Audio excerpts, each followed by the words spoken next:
A lot of you guys edit photos, a lot of you guys don't. That's the thing I thought was surprising. A whole bunch of people don't edit their photos. But I figured I would show you guys a way how I touch up my photos in the most basic way possible, which is on my phone. Okay, so I've got a few photos here to use to show you guys some examples of what you can do. And I'm going to be using the app called Snapseed. It is available for Android and Apple products, and so I will pick this photo right here. It's of my nephew Bryson. We were out on the lake. If you notice, he's not exposed 100%. And so the first thing I usually do is go into Tools and hit Tune Image. If you swipe up or down, there is a bunch of different options here. Brightness will probably be the first one, just to bring his exposure up to a decent level. Everything else seems to be all right. Maybe add a little saturation. So then once you're done with those edits, you hit this little check mark in the bottom right, and then there is more tools. And so for this, I will use the selective tool. So I can choose his face, and then I'm pinching to choose which area I'm editing. And so obviously that is his face, but I can bring it down and then bring up the brightness a tad, just to make him exposed properly.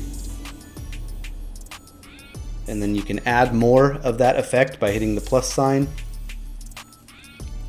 And then I think I'm going to edit the sky here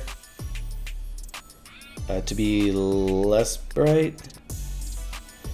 So now that I've done those, I'm going to go back to Tools, go to Tune Image, and adjust the contrast just a tad.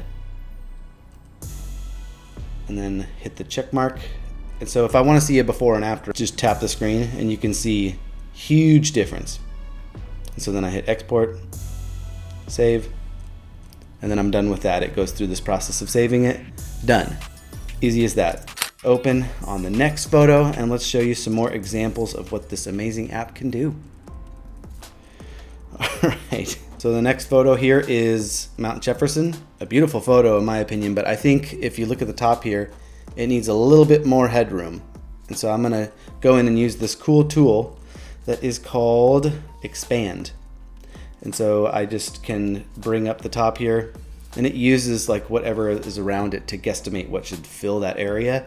And so just like that, boom, a taller image. For example, if I wanted to use this image for a wallpaper on my phone, now I can do so because it's tall enough. Just to touch it up, let's see if we can add some contrast, but then lift the shadows. And then in details, I can edit the structure. So if I want it to be extra contrasty, I can go that route. Let's go a little bit.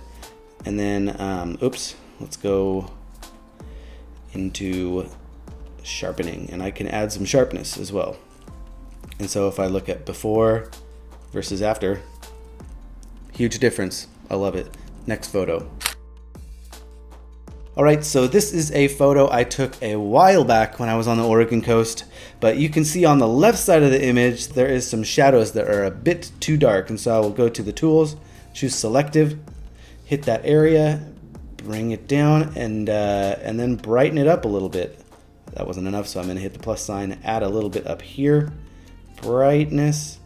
When you add brightness, sometimes it tends to bring up the saturation as well. And so I like to take the saturation down in those areas that I've just done that to. Looking good overall, but when I originally edited this photo on my computer, I believe I oversaturated it. And so I'll go into just Tools and Tune Image, go to Saturation, and take it down a little bit. That's a little more realistic. And so this is looking good. I'm gonna show you a tool here that is super rad. You hit Tools, and then there is a healing little band-aid icon. You can take this tool and just touch this area. Say I don't want that rock there. Let's undo it. Say I don't want this rock right there. I can tap that. It kind of just photoshops it for you.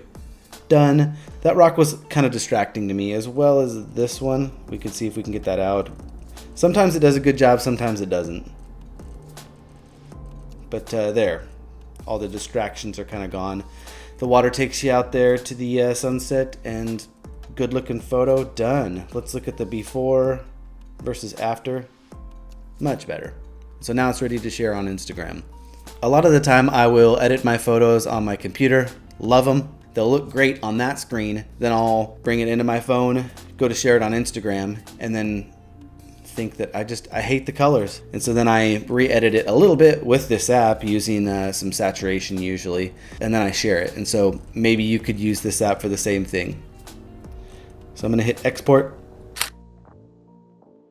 Let's open this photo. This is when I was at Mary's Peak a while back for a sunset. And this is completely unedited JPEG out of my camera. Tune image. And then I'm gonna go to warmth and take it down a bit. And so yeah, quite the big difference. But in this, I wanna use the details because I wanna bring up the contrast. So I wanna edit the structure. You can see I can't go too much because of the tree line down below. So I'll go about there. I want to test out expand on this. Seems to be working okay when I go about that wide. I can go down. Yeah, and it adds all that black. Oh, there's a little bit of an error. How does it keep going wider when I want to just go, whoa, that's wicked. Okay, let's go down to where it was by default. This is pretty good because I'm expanding the photo. But it's not, oh, maybe some parts are a little obvious. Anyways, just for example, we'll go with it. And then we'll use the healing tool to get rid of some of these errors in the black. It's not perfect. I would never use this photo, but there's just some examples of how you can use that healing tool. First thing I notice is right behind, this is my wife and daughter, by the way, right behind them, the grass is a little bit dark and oversaturated. When I originally edited this photo on my computer, I must have missed that part, or when I was editing the greens and yellows, maybe that just didn't catch it. And so I will use the tools, go down to selective, one of my favorite tools, I use it all the time. Hit this area, kind of edit what exactly I'm editing, and I want to bring the brightness up a little bit and then the saturation down. But that way that grass area kind of matches the rest of the photo. But then I want to hit the plus sign, go right on to the middle of them. I kind of want to bring them up a little bit. And there we go. So as you can see, the before and after, it's way more consistent. Boom, done. So here's another photo. This is going to be a thumbnail, I think, of a video you've already seen by now, but when I edited this photo on my computer, I put it on my phone, saw the thumbnail, and thought it needs to be more contrasty. You YouTubers like those contrasty thumbnails, really catches your attention or something. And so the clouds were a little more bright than I wanted them to be. And so I went into this app, and I actually discovered this just the other day. There is a brush tool. And with this brush tool, you can brush the exposure, or you can brush temperature, saturation. So essentially this is like Photoshop's select tool, and it works great. And so I'll show you an example. The exposure is what I want to edit to 0.7, and then when whoa, maybe a little too much, and so I can hit it up and then do an eraser. I want to delete that, and then let's go down just by 0.3 and paint the clouds, and you can see, holy cow, those clouds look totally different. Obviously I need to do some touch up here because I got a little bit of the land. Just like that, edited on my phone. Now here's the one I don't want you guys to use too much. You have to be very careful with this one and do not overdo it, please. It's called HDRscape, and oh my god, you can see right off the bat. Obviously, you can gauge how much it is rough. It just looks bad, and so obviously dial it back. HDR stands for high dynamic range, and what it does is it takes your shadows and it brings them up. It takes your highlights and brings them down, and then it adds a ton of clarity and contrast. And so you could see, I mean, hideous. And there's a lot of people out there that this is the one thing they do, HDR it, and they HDR it to death. So here, I would think 7 is about the best to go, somewhere around there.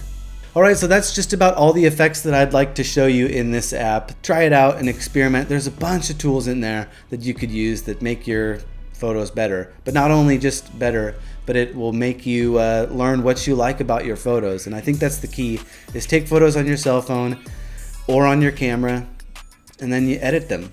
Like, it's not that hard, folks. Just edit your photos. You'll make them better by a little bit. If you like this type of thing, go ahead and let me know in the comments below.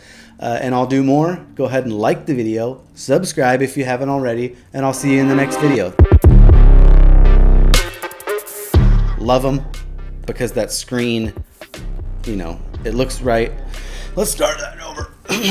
There is some undersaturated, or not undersaturated. Take 3. Instant contrast. You guys are gonna click that. What it does is it brings the